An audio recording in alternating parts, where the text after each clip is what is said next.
meeting is being recorded. Okay, welcome everyone to our first Thursday Pollyanna programming. Pollyanna is a nonprofit, and we are dedicated to sharing information and empowering individuals to be the agents of change in the world. We have several board members with us this evening. I'm Lee Adams. We have Sean Mastretti. We have Sanjay Gupta, Craig Hampel, and we are all delighted to be here with you and to support Sanjay in getting out information that is helpful to all of us in taking care of the planet. So I would like to slightly introduce Sanjay, who is going to introduce himself. But I met Sanjay working in the soil at the LA County Arboretum and doing various projects there. And the joy of knowing Sanjay is that he comes in ready to work, and there's no sense of, I don't do that. Sanjay pitches in, takes care of things, and leaves with an outstanding project completed. And I admire that immensely. So let's let Sanjay tell you the rest of the story about himself. Thanks, Lee. That was an awesome introduction, and it resonates. I started my life washing dishes, and that ethos has stayed with me. We're now by cleaning nasty compost stuff or digging holes in trees and sweat equity. And putting this presentation together was kind of like a reminder of my past, my office days. Spent about 5 years of my early career behind a cubicle, working in nonprofits, but suit and tie the whole job. And little did I know there was a farmer trying to burst out of those clothes. And only in the last 3 to 4 years have I really gone down that path. And it's been an interesting journey. I've really just put myself out there to the community. And Lee, you've been such a champion for me, Sean as well, in getting me plugged in and connecting with other people in this community, at least in this Pasadena, Altadena area. It's a very rich community. You keep on bumping into the same people, or you meet somebody who met somebody else that you know, and I'm now one of those people. And I'm so grateful for that just in a short amount of time.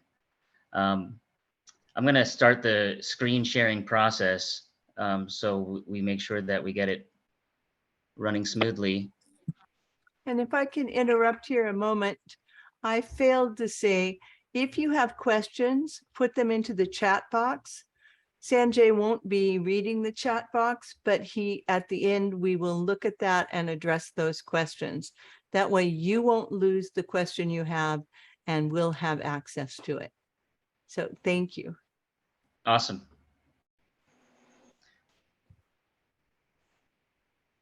So my sound is good, and everyone can see the first slide? Yep. Lee, you can confirm that? Okay, good. I can confirm. So here we are, discovering alchemy in the garden. This is really almost a train of thought journey that I'm going to take you guys on today. There's no way you could pack this information into a lifetime, nor probably multiple lifetimes. And so just to orient you guys more, I do have some disclaimers before we go in. I'm not an expert. I'm an enthusiast for this subject, soil science, how plants work, you name it. So I don't have any formal training. Okay. It's been through observation, conversation, YouTube videos, and connecting the dots. And most of the soil science remains unknown, the things that are happening underneath our feet. And what has been known has been discovered just quite recently in the last 5 years or so. At least from a learning scientific perspective. We know that our ancient civilizations were quite crafty and knew what they were doing. I hear a barking dog, if anyone wants to help with the muting process there. Hopefully that dog agrees with what I'm saying. Uh, and everything that you do in the garden is site specific. This is Lee's one of her big messages. He's the mess. Got it. Am I hearing the conversation? Okay. Take care of it. Thank you. So everything you do in the garden is site specific. So I am going to make some generalizations about stuff, or there's going to be information that comes from places that are not like research, for example, that's not necessarily done in Southern California, but we can generalize and use these tools to gain insight. And I won't be going into depth about things that you can learn elsewhere. In the last 5 to 10 years, YouTube has just exploded. Access to research. There are entire class programs that you can sign up for. Patreon. But you don't. If YouTube, again, I'll go back to it. It's like it's a free service, and there is a lot of content on there. If you just know what the right words to search. Sit down, get yourself a cup of tea or a cup of coffee on a weekend, and press play, and just go down the rabbit hole. It works. And finally, this is a slice of my journey of learning and how the world works. So again, it's a kind of a train of thoughts connecting the dots. There's no agenda, but you guys are going to enjoy it. So let's get right into it. Let's talk about the sun. In our hemisphere, the sun shines from the south, comes from the east, goes into the west. And so when it comes to garden design, we're really just trying to maximize sun hitting those leaves, photosynthesizing. We live in an environment where the sun shines a lot. We've created tropical settings, but they're not really, natural to this area. So, I've planted a few avocado trees. They burn in the sun because they're not really adapted to be growing in this type of climate. But I want you guys to look at the house here and the shadow. There's a shadow on the north side. And whether that's a house, a tree, your finger, whatever it is, if you stick something up, it's always going to get cast. The shade is always going to be casted on the north side of any object because we're in the northern hemisphere. In the summer, less off, you can see the degree would be less, but in the winter, there's going to be a lot of shade on the north side. So that's what happens when I go and do consultations or I meet people. They've planted a bunch of trees on the north side of their house and they're sitting in shade all the time. No sun means no fruit, or not very tasty fruit, or less of it. So we just have to orient ourselves a little bit to how the sun is going up in the sky and going down in the evening. And again, it's about maximizing that energy storage at all times. Leaves are solar panels. That's really what they are. We need to see them like solar panels, and point them out into the direction of the sun. And some of them even follow the sun because of hormones that are inside the leaves. And here we go, photosynthesis. Who's ready for 10th grade chemistry over here? We're back at it. Carbon dioxide and water gets hit by light. There's an energy reaction, and it turns into glucose and oxygen, okay? So it's important to follow that the carbon dioxide and the water are what are making up the glucose. So glucose is dextrose, it's all, sugars essentially. We're called them sugars. They're made out of carbon dioxide and water, right? That's like, think about that for a second. It's not like these solid things, these things that make up cellulose, make up all the food we eat, all of our bodies, were really just made up of carbon dioxide and water. You can call it stardust, but this is what's happening in the photosynthesis process. So I want you guys to keep that in mind as we're going along this journey today. I'm pressing next, but it's not going. You froze. Okay, there. So next time you're out in your garden, if you're fortunate to have a nice one in this neighborhood, draw where the sun shines in your garden. There's some partly shady spots. There's full shade. There's full sun. So you want to put your veggie garden definitely in the full sun. They need to photosynthesize. And then also on the right there, designing for sun so that even the crops that you're growing aren't shading out the other ones. So you want to put the low ones in the south side of your garden, of your vegetable garden, and you want the tall ones in the north, because the sun is always going to be hitting your veggie garden from the south side. And then in the afternoon, kind of the west side, so southwest. So orienting the tall things toward the back, more like the northeast side of your garden. And green building has, figured this out. They call this passive solar technology. Call it technology in quotes because it's quite simple, and natural building processes and skills from eons ago have learned this. You look at all the type of cob buildings, earthships and stuff in more modern times have figured this stuff out. Summer sun has a certain angle. You can block the sun from coming in your windows. In the winter, it's all mathematically planned so that the winter sun shines right through your windows, heats up the house, heats up your floors, and you have passive solar happening. So we're at a point where we know how to mathematically plan out how the sun moves. So let's use that knowledge to better inform how we design our homes, our gardens, and our communities, really.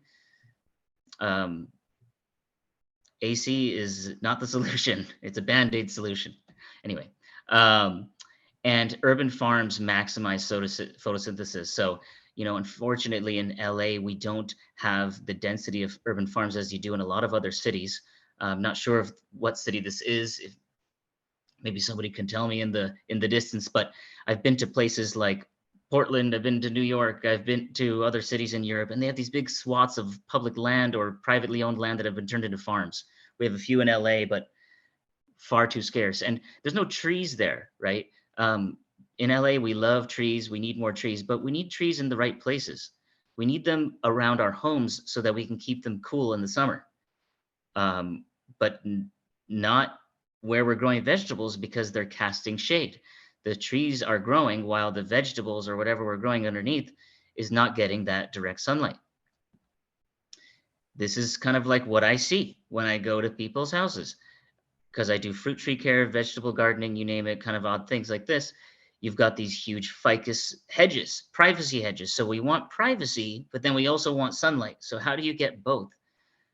Naturally, there's certain times of the year or the day when the sun is right overhead, and that's fine. But there's a lot of times in the day where the sun is down in the horizon, the east or the west, and we're missing that opportunity for the sun to really be being soaked in by our trees or the plants that we're trying to grow. So they're lovely spaces for hanging out in, but not so ideal for growing robust crops and harvesting sunlight. And what does that mean? Also harvesting carbon dioxide and bringing it and putting it back into the soil, which is kind of like where we'll go today, talking about the bigger picture of carbon sequestration. It starts with photosynthesizing that carbon dioxide into a solid form, pulling it out of the air into a solid form in a form of a sugar. And we'll get there. One more time going against, you can see that through the day, the shade is changing around this house. So if that's your property, you can see that in the morning, the shade is casted on the left side. And then as the afternoon comes along, you have this huge shadow being cast over your garden in the west. So it's buildings, big trees, these privacy hedges, these ficus hedges. They're everywhere in LA. They're being planted like crazy. I get it why you're doing it, but at a cost. This is a picture that I took at my home at the Urban Homestead in Pasadena. It was a hugel that we built. Thanks, Sean and Lee, for teaching us how to do it. And it's just such a great photo because I put that sun there because that's where the sun was shining in the west, and it was shining down. We put those logs there, and there's a relationship there between the log and that little plant there that's trying to grow. I think that was a calendula. So in the morning, the sun is on the other side, and the little baby calendula gets a bunch of sun. But in the afternoon, when the sun is in the west, it would get fried by the heat, right, of that sun because it's the baby plant. So this log is kind of like the grandparent, the parent, like the just like hugging that plant, saying, "It's okay, I'll shield you from the hot sun," and that calandria is allowed to grow. And then once it's big enough, it will grow past that log, and then it'll be able to take in sun all day long, but it'll be big enough to be able to keep itself cool when the sun is hitting it. So this is relationship between plants and landscape and contour in the landscape. This looks like a game from like, some like old like Atari game, but it works. It's the only image I could find, but it's the Talus Garland effect. So look where the sun is again. It's on the west side. And if you put a pile of rocks, or for that matter, a pile of logs around your plants or in your landscape, you're doing so many things. You're creating contour, and you are casting shade on this tree so that it keeps it cool. It's also going to keep moisture from evaporating on the north side of that hillside there. Whether it's the west or the south, this is going to be effective from where the sun is shining. And so again, with stones or logs or something, let's engineer the light shining in our garden to our benefit, right? We get so much sun in California, we get almost too much of it. So we need to start creating shade where it's appropriate, where we want shade to be. Because with shade, we get cooler temperatures and less water evaporation. And those are two big major pluses for what we're dealing with right now with drought. And here's an example in Lanzarote, I believe, of a practice that was done to this effect.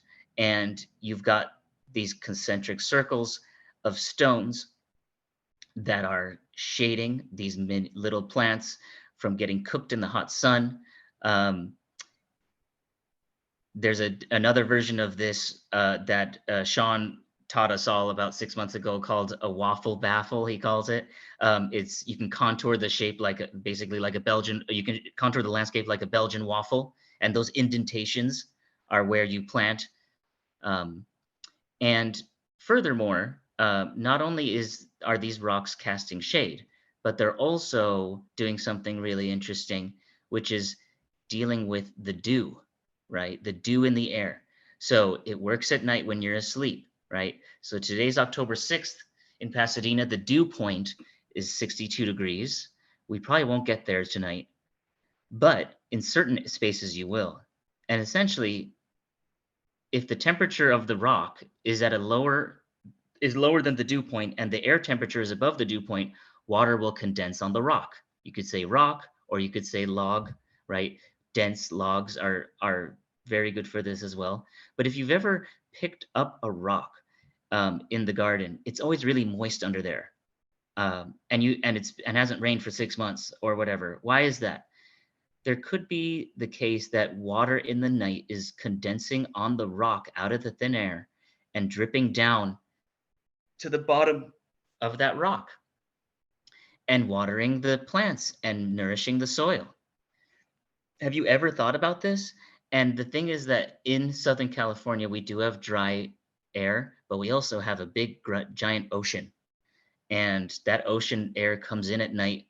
And if the conditions are just right and we get below the dew point, boom, just like on a cold Coke can, the water from the air will condense on that rock or that log or that leaf, and you're getting free year-round watering. So assuming that water is flowing, how do we hold on to it? All right, so let's say once upon a time your land looked like this, right? The home that you're sitting in right now was built on a foundation or something like that, and it looked like this one day. Oh, that terrible tractor is going around compacting the soil. But perhaps it sometimes looks like this, your home. What do you see? I wish you guys were all in front of me. I could ask you all these questions, but you see flat spaces. You see a lot of grass. You see a cute little garden space right down by the house. It's been graded, right? The land was likely not flat. it was made flat so that you could put in an English Tudor style lawn. But unfortunately, it probably looks like this. You can drive, even if you have a lovely garden, you probably, your neighbor has a garden like this and you think it's a big eyesore, and it greens up maybe in the winter if it rains, but if it doesn't rain, it's going to look like this for almost all the year. It's just terrible. So you escape the misery and you go to places like this, right? I believe this is Eaton Canyon. You're like, this garden's terrible. I'm going to go to Eaton Canyon, go for a hike. And it's green to a degree, at least down low where the water is, right? But overall, I always wonder, how is it that the places that are watered less, which is these Eaton Canyon, nobody's watering our local trails, they're greener than the average LA garden in the street. Well, there's a reason for that. And soil compaction, right? So the construction process, the tilling of the soil in the initial construction of the house is a big problem. Low water capture, right? So that goes in hand with the compaction. Grading of, you grade the land and the water just wants to run away, right? You pour water on a mirror, it's gonna spread out. It's not gonna just stay there.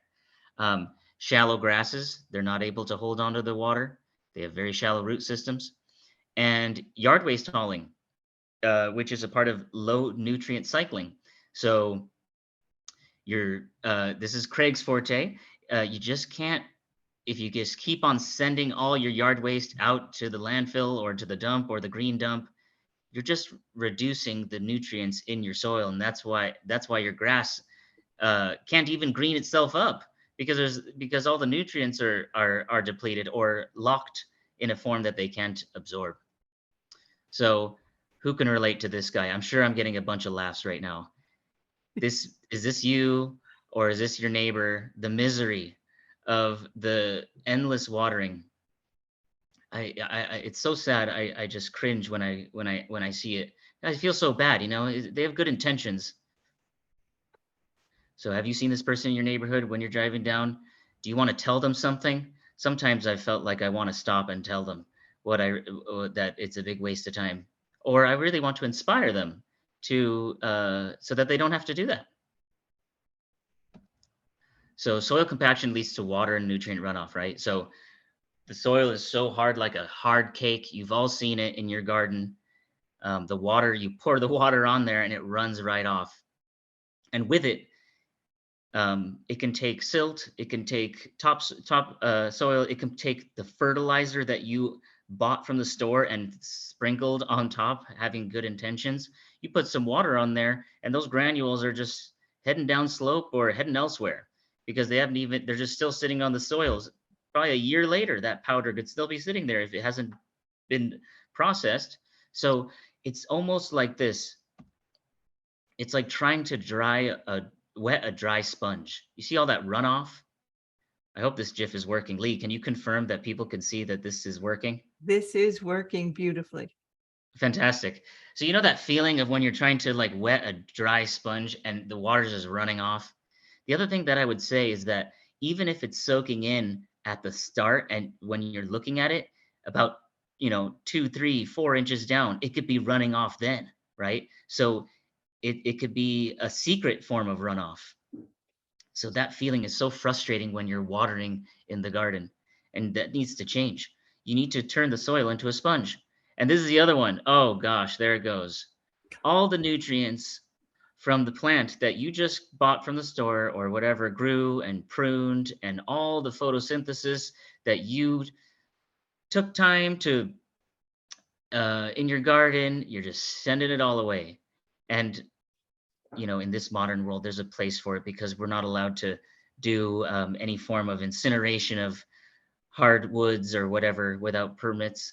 But just think about that for a second. When we're just offloading the richness of grass clippings, branches, food waste, and hauling them off to what can be sometimes 17 different trips that green waste can take before it goes back to a place that it's sold to customers again, that is a huge carbon expense and a huge missed opportunity for you to do something else with it.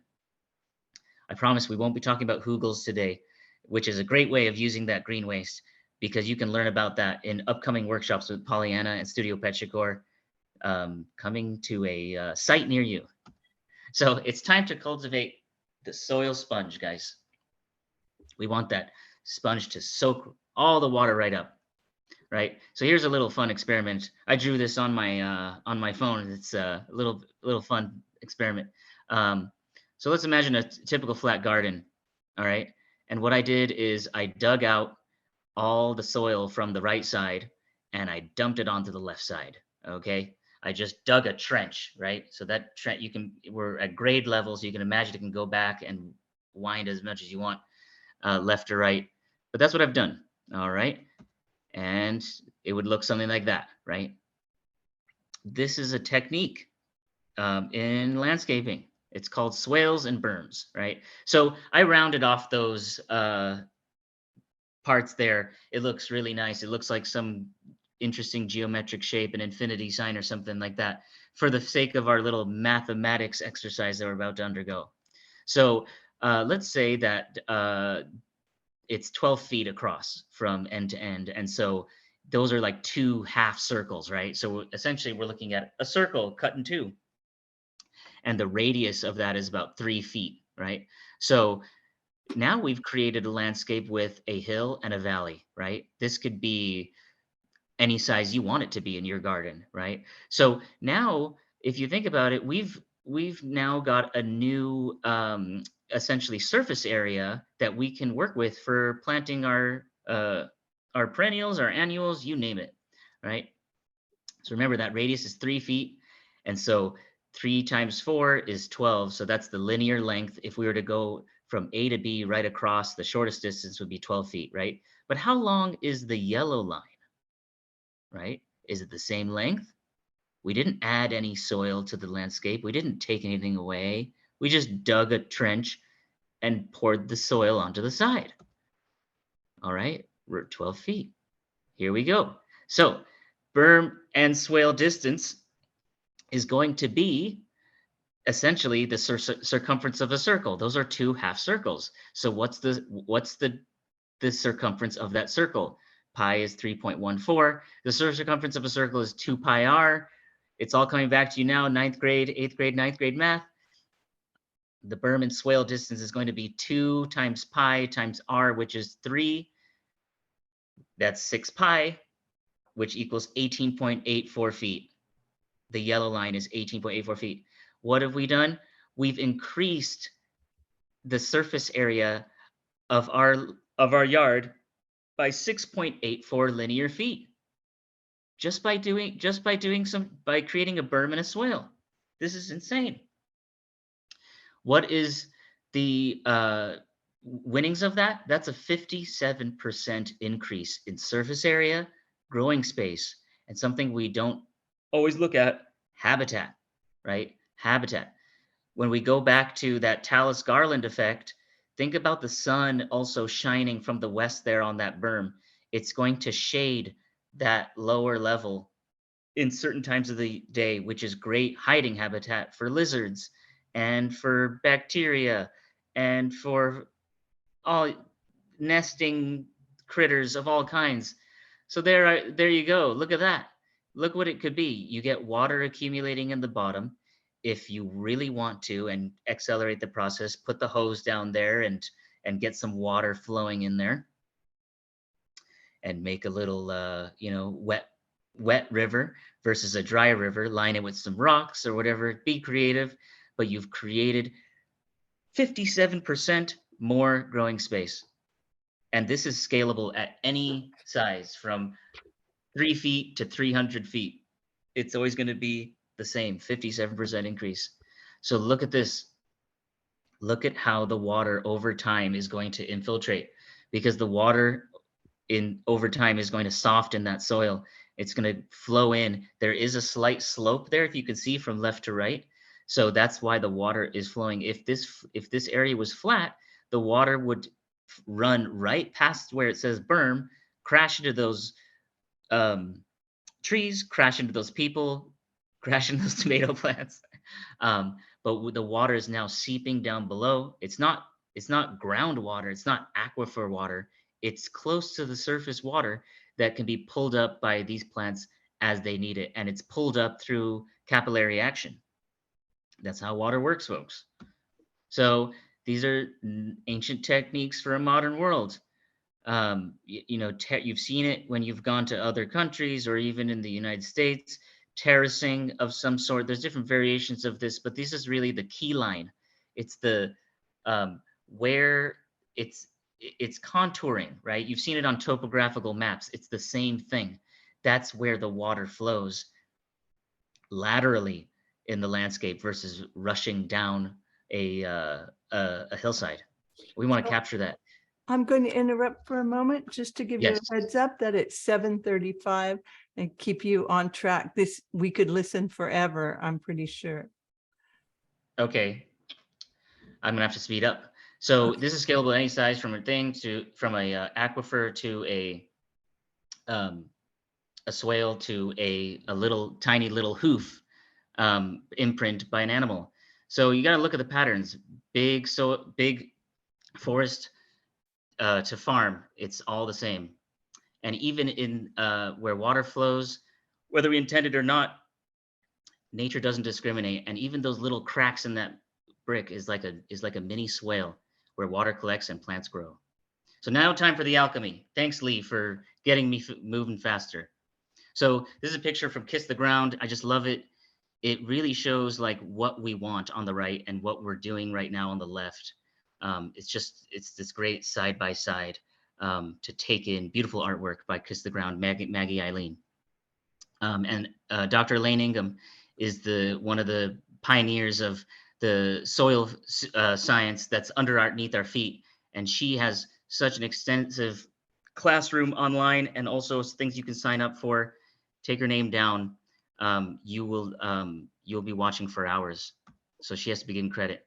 So what do we want to do? We want to take that carbon dioxide. We want to release it from the oxygen, the O2. We want to bring the oxygen back up, and we want to store that carbon in the ground. That is, on a big scale, what we're trying to achieve here. It all begins with this leaf, like I said before. So these sugars, remember the sugars I was talking about? So the sugars are that C6H12O6. It gets captured in the photosynthesis process, gets pushed down into the roots of plants, trees, you name it. There it goes.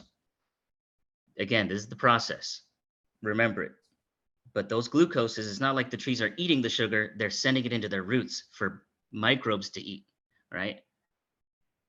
Just as a reminder, one more time, making sense. All right, and where is this carbon going? The thing to point out at the bottom right is that 45% of the carbon that is stored in trees is turning into soil organic matter. Only 1% is leaves. So soil organic matter is the majority of where this carbon in the form of sugars is going. Where does it get stored? This is that soil food web that Dr. Elaine Ingham has drawn for us so clearly. And again, goes to her YouTube channel and see some of her free lessons. You'll love what she's saying, and all these different pieces of the pie that have to do with processing nutrients into a form that can be absorbed. But we want to go to the rhizosphere. The rhizosphere is where all these interactions happen: bacterial, microbial, nematodes, you name it. And that is, where's the space? It's right at the root tips, right? So these are tiny, tiny zoom in here of these plants. And this is where the bacteria are attaching, right? So they've got all their different nutrients that they're carrying with them, and they're acting in the rhizosphere. So that lime green area, that tiny little envelope around the root hair, is where all this activity is taking place.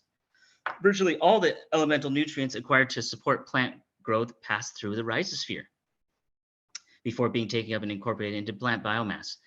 So concurrently, a flow of organic carbon, which are these exudates, the sugars, exit plant roots and enter the soil through the rhizosphere, where it can be the primary carbon source supporting the range of microbial and geochemical soil processes. All right. So let's look at it again. So what's cool about this is that it's not just random. The plants, they order the nutrients that they want, and they do this chemically. So they send out a signal to the microbes that are hanging out in the rhizosphere. They're like, hey, I'd like to get, some calcium. I need some calcium. And then the microbes go, oh, okay, I'll go get some of that. No joke. This is kind of how it happens. And it is all through chemical signals. They're talking, and they come back with the calcium, and the root hair comes out and sucks them up and gets their nutrients. This is a very kids friendly version here of what it actually goes on. And I hope that you can see this is kind of an idea of some of this activity by these root hairs going on. We saw this, so I'm going to skip it again to move on faster. But there's even articles that are written about it. Ordering in, plants are way ahead of you. Let's read that first paragraph. The next time you're thinking about whether to cook dinner or order a pizza for delivery, think this. Plants have been doing pretty much the same thing for eons, right? So plants are able to get the nutrients that they are looking for, and it's all very complicated. There is extensive research happening. This is a hot topic. I can't even figure out what's going on here, nor are you to be expected to, but know that people are learning about it and trying to figure it out so we can have better crop results. And these are the guys that some are responsible for these protozoa, lovely guys. They don't mean any harm. They're all part of the food web. They do different things. They eat each other. They eat plant material. They go around. They kill each other. They infect each other, but all in this great harmony of the soil food web of life. They swim around. They have chats. They multiply. You name it. They're all doing it. And they're doing it through cellular respiration, right? And because they're little breathing animals just like us. And the interesting thing is that there's a symbiosis here where cellular respiration, again, back to high school chemistry, is an inverse of photosynthesis. The equation is just reversed, right? So this is how the closed loop works. Photosynthesis happens, and then ourselves and all these bacteria have to carry out our days, and we create the byproducts for photosynthesis to occur, and that vice versa. And so does a fire. The fire is the exact same, right? Oxygen and glucose, which is logs, burn, create heat and light, and then you get water vapor and carbon dioxide, right? So we're all interconnected. What about fungi? Well, they have this huge internetwork superhighway. They pass information through their roots to one another, and in the same way, they help bacteria. This is a mushroom. I thought it was a cool one. This is a reproduction in action. These are spores spreading by a mushroom, but most of the activity is happening underground. And here's the mycelium. If you've seen in your garden, this is what you want in your garden. They're processing the logs. They're accessing nutrients. They are connecting plants to plants and plants to fungi. And they spread like this. Kind of reminded me of a fog rolling in. I'm going to request that we keep going and make the Q&A a little shorter and maybe go a little on over time with the Q&A, because I do have a bit more content and I'm going to be fast. So I hope that's okay with everybody. And these mycorrhiza, these fungi, they really help plants expand the reachable area that they couldn't otherwise get. So the green is the root, and this is a electron microscope kind of scan thing. The white is all they've look at how much roots essentially they've expanded out. This is a lovely drawing of what we'd expect in a thriving forest environment, just fungi just bursting out and expanding the potential of plant roots. And they even eat rocks. Did you hear that? They process rocks, okay? Minerals, right? That's what's going on here. Through a process, this is the extent again of the roots that mycorrhiza can help a tree if it didn't have it. And so what'd you say about eating rocks? Yeah, lichens started doing it about 450 million years ago, right? They process rocks, and it's called rock weathering. And then, so it's like, oh, I want phosphorus. Okay, well, they're going to start using enzymes to break down rocks or minerals and bring it to the plants. This is mind-boggling stuff, hopefully. And so they're exchanging minerals, and the plant is giving the sugars, the carbohydrates. What do you want to call it? Carbohydrates, exudates, sugars, it's all the same thing. So those minerals are being passed to the roots, plants, as they need it. So the absorptive area of mycorrhiza hyphae, which is their tentacles, essentially, their smallest roots, is approximately 10 times more efficient than that of root hairs, and about 100 times more efficient than that of roots. So these hyphae, these fungus, are able to really be very efficient with water retention, and mineral absorption. And it's all complicated stuff that's needed today. By means, all means necessary, go and find out. And this is a good analogy that Elaine Ingham uses. The brick Whoa. Sanjay, we're not hearing your sound. There's a delay and we're not hearing your sound. bricks are like the bacterial aggregates, so the bacteria and yeah. Okay, how about now? You're good. Okay, there might have been a delay there. And the fungal proteins are the mortar that hold it all together. This is really a form of community building. Lee, am I doing okay? Yes. Okay, this is a form of community building between plants. This is how they live in community. It's very complex stuff. There's plant root there, and look at all these other aggregates that are around. This is healthy soil. This is what is living soil, right? And soil is 50% air and water, 25 of each, and organic matter is only 4%. So that's an interesting thing to think about, that like half of soil is just air and water. And when you, it's like, where is all the brown coming from? Well, it's organic matter and minerals. And healthy soil has this amazing water retention capacity. Just 1% increase in organic matter can hold 25,000 gallons of water. So this is what we're talking about, building topsoil, which is a very slow process. And there they all are hanging out, probably eating one another, but for the benefit of humanity. And on an electron microscope scale, there they are. But not all soils are the same. It all started with exposed rocks 450 million years ago, and maybe even now in certain parts, but there is succession, right? So you start with the lichens and mosses and you go all the way to forest, right? So different soils are going to be appropriate for different types of plants. Now, obviously, there was a time, most of the time in the world, there was no such thing as buying soil, but now we can. But you want to buy soil, or you want to cultivate soil that's appropriate for the plants that are in that area. So for grasses and small things, it's bacterial dominant. And for the big plants, it's fungal dominant, right? So you make different types of soil, different types of compost based on the plants that you're applying it to. That's the take home there.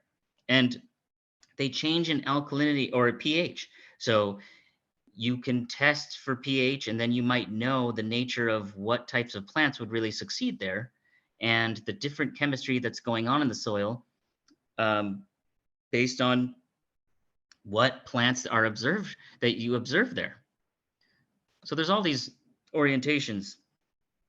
Let's give humic acids their moment in the spotlight. So humic acid is a liquid that is created essentially when it runs through decomposing matter, mulch or leaf litter or so. And it has all these amazing benefits, but we'll just talk about the first one, nutrient uptake. Humic acid is negative, right? It's a negative ion. And all the minerals that are in the soil are generally positive ions, right? So they attach together, right? Plus attracts minus, right? And so there's a cation exchange that goes on. There's an exchange where the negative humus particle essentially attaches to the mineral and then releases it and makes it more absorbable by the root hair, which is a negative. So it's basically one negative thing passes a plus to another negatively charged thing, and so that's how it happens. Where does the H plus come from? The positive hydrogen atom. Well, it comes from the byproduct of cellular respiration. It comes from the water, right? So on the left side, water, that's where that H comes from in the rest of the equation from left to right, which is a byproduct of the cellular respiration. So without the water from cellular respiration, we wouldn't have those hydrogen atoms to help with the absorption process through the humic acid. I know that sounds complex. It is complex to me too. Remember, I said I'm an enthusiast, not an expert. So this is basically what I just said. So I'm gonna shoot away here through a couple more things, and I'm almost done for you folks. So cation exchange capacity of humus is unmatched. Look at soil humus versus all these other things, right? So when we bring humus into our landscape, and when we make it through leaf litter and stuff, and we leave the leaves on the ground, we are increasing the cation exchange potential and the efficiency of nutrient absorption in our land. What about compost? Compost is another thing that you guys can learn extensively about online. So I'm not going to go into it, but it has all these great benefits. You can make bacterial dominant compost. You can make fungal dominant compost. Fungal for trees, bacterial for small plants or your veggie garden, typical compost pile. But you can also brew it in a tea form, and you get an aerator, add molasses, and you can just exponentially grow the amount of bacteria. I hope you guys can see these two. It's the same thing that's happening here. This is fermentation or yeast, but those bubbles are the respiration of microbes, and you are essentially brewing microbiology when you're making compost or compost tea. This is the new way to think about compost. It's no longer about nutrient availability and I need to spread nutrients in my garden. You're brewing microbiology, right? Sanjay, can we get you Yeah. to up your volume, please? All right. My microphone volume. I'm not able to find that right now. I'm very close to the end, so I'm gonna Okay, very just good. charge on. Thank you. We're going to talk about biodiversity. So brewing compost, brewing microbiology is brewing biodiversity. Look at this. Biodiversity below ground is neither very visible nor cute, but within a gram of soil could lie more species than any of the vertebrates on Earth. Various studies have it ranging from 10 to 50,000 species in a gram, right? I don't think we even have that many on Earth. So you guys all saw this during COVID-19, that climate change was going to take us all down. But there's something that's going to take down climate change, which is biodiversity collapse. And I would always think about, oh yeah, the animals, we need to keep the bugs and this. This is not true biodiversity, right? Why? If you think about it, there's not enough diversity here. All of these things that are all the animals across the planet, they have 2 eyes, a nose, a mouth, a nervous system. They actually kind of look like us if you actually think about it. Whereas these guys are a lot more complex. You got fungal hyphae, you've got arthropods with 10 legs and weird things and interactions. You've got mushrooms, so this is actually, I feel a lot more closer to these guys now. They got 2 eyes, a nose, and a mouth, feelings, thoughts. Sanjay, I think we are on a different slide. We are frozen on again, it's a very complex stuff. We're not seeing the critters with the eyes. Oops, that's not good. Okay. Is there a lag there? It just isn't forwarding. It's forwarding fine for me, so now I'm confused. Okay, we are on again, it's very complex stuff with the endomycorrhizae and sheathed mycorrhizae. Wow, I went through a bunch of slides before since then. Yes. Wow. And Hawkeye Sean recognized that. Maybe if you unshare your screen and share it again. Okay. I'm sorry, folks. We love you no matter what. I have a strong web signal here. So how are we doing now? Now it says Sanjay Gupta has started screen sharing, but there's no slide. Really? Yes. I'm on the slides. Folks, maybe we should just open it for Q&A at this point. If we can't get this going. Did you want to bring it to your conclusion, even though we can't see the graphics? Sure. I mean, just, I guess, verbal. I mean, I'm going to go through the slides in case they pop up. What do you see now? Blank screen. Wow. Yeah. I mean, at this point, we're close to the end, so we should really just kind of close and open it up for questions that may have popped up. You know, what I would say is biodiversity is the key to solving our climate change issues, and chemical reactions are occurring in the preservation and the building of that biodiversity. And when we understand what that is and how we can relate that to what's going on in the soil, we can make better decisions in our garden, and on a micro scale for better plants. And with that thought, in the back of our head about building biodiversity to help stop climate change, slow down climate change. How are you guys doing with my slides? Good. They're not there. Why don't you go ahead and unshare?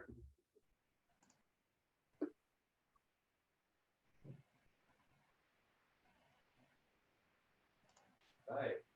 And we can open it up to questions. I see that there's one in the chat box, All right. and it's from Dina Thomas. Can you find that? What application are you using to design the neighborhood and track the sun from AM to PM? There's no application.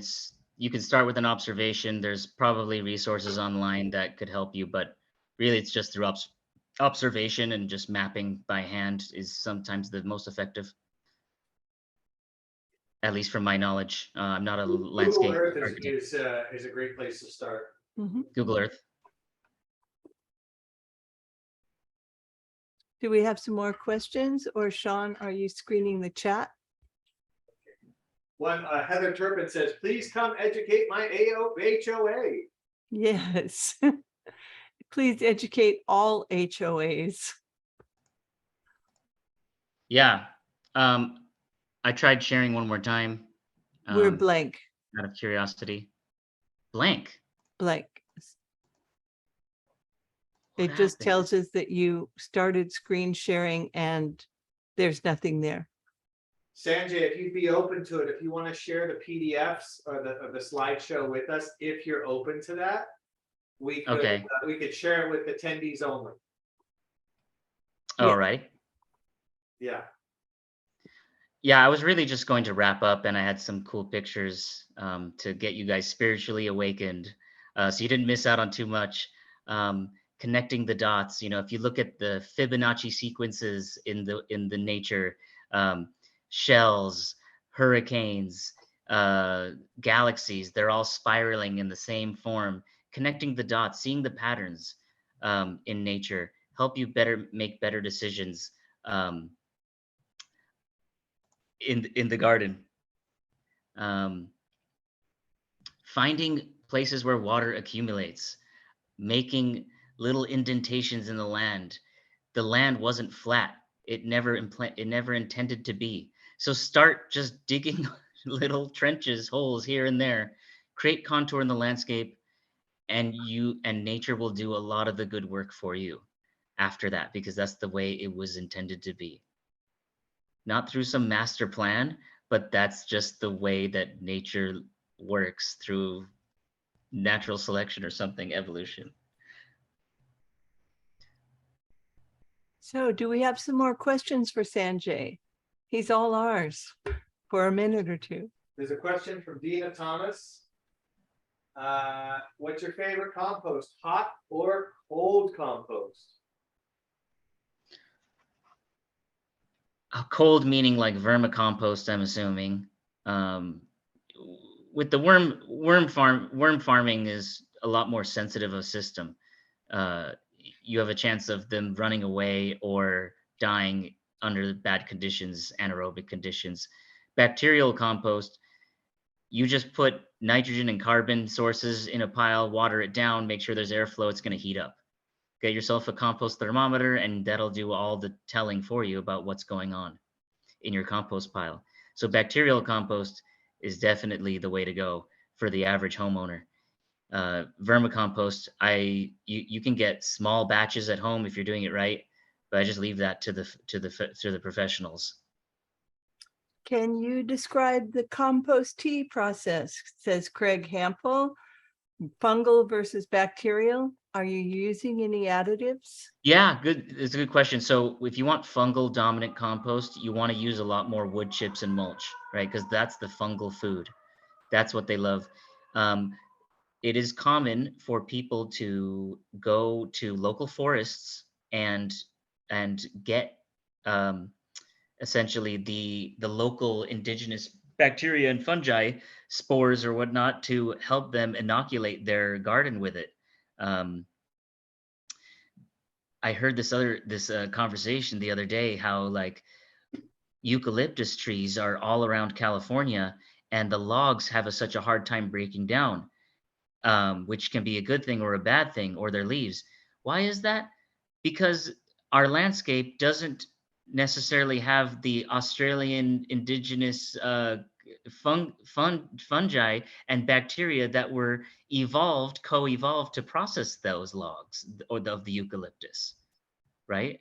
So, so it's going back to Craig's question. Um, if you want fungal compost, you want to just put a lot more mulch in there and put it around your fruit trees. And then if you want bacterial dominant, you can go out and get bacteria from your local neighborhood. If you're planting in the land, there are some potting soils that come inoculated with these bacteria and fungi for helping plants grow. I can't speak on the success of that, but it's a thing that soil sellers are starting to try and market, that they're inoculated with this and that fungi. But we're playing around with nature here, spreading all these fungi here and there, bacteria. They could be the next COVID and take us all out if we're not careful. So can you So describe the compost tea process? right. So I don't make compost tea, but it's there's two types of things. There's compost extract, and then there's compost tea. So compost extract is you put a bunch of compost in water, you swish it up, you get a cheesecloth. Oh, sorry, you get the cheesecloth, you put the compost in it, then you dump it in a bucket, and you go like that a bunch of times, and it basically making tea, like you make a cup of green tea. That's the extract. Tea is brewing microbiology. So you're putting in a sugar source, which is oftentimes molasses, to feed those microbes, and they exponentially grow in numbers in the bucket. And you bubble it with oxygen. So now they have their sugar and they have their oxygen. They go balubas. They grow their populations, and then you get that tea. And ideally, you spray it, right? Because you pour it. If you pour it too fast, it'll run off or whatever. You spray it. You can spray it on the ground. You can also spray it on the leaves and through. It's called foliar feeding. And in that way, you're getting bacteria on the leaves who are going to deal with parasites or pathogens on the leaves too. So that's what rain does a lot of the time. It spreads biology as well. It's not just water. Okay, we have time for one more question. And Brenda has asked, how often do you apply compost tea? There's no limitations to it. It's always going to be a good thing. If you have the ability to do it weekly, that would be fun. Monthly, make a schedule and keep to it. But once a year, that's not going to really do you any good. But you have to you have to also make sure that the conditions are correct so that they don't just die they're very sensitive if to UV light or anything like that. They're not intended to be on the surface of the soil. So you want to keep inoculating, keep massaging the sponge to make it soft and able to absorb water. I want to tell you guys that you guys didn't miss too much, so don't feel bad. It was just a bunch of spiritual pictures about clouds and shells and just, like saying like, see the patterns in nature, observe, go with your instinct, remind yourself that we are of the earth. Um, think about the compost of what I was just talking about. It's the same as your gut biome, right? If you don't have gut biome in your stomach, you can't process nutrients in your food, in the vitamins that you take. Same way, if you just throw a bunch of fertilizer on your plants, if there's no microbes to process that fertilizer, then it's just like throwing sand down and it getting washed away. Thank you, Sanjay. I would Thank you. request that everyone does a copy of what is in the chat bar. There's a lot of good information in there. We encourage you to sign up for our Pollyanna newsletter or our Studio Petrichor newsletter, which hosts Pollyanna and makes these workshops available. Sanjay, I think you need another one. Oh, thank you. Yes, and if you'd like to contribute to Pollyanna, we would welcome your donations or your volunteering. Thank you so much for being a part of this, and we hope to have many more experiences with you. And just so you know, if you want to share this with your friends, it will be up on the YouTube page sometime next week. Thanks, everybody. I hope I've turned you all into soil enthusiasts, soon to be experts. Well, let's go on this journey together. Yes. Sanjay. Thank Yay, you. Sanjay. Thank you, everyone. Good night, everyone. Good night. Good night. I'll go ahead and do that. You got it.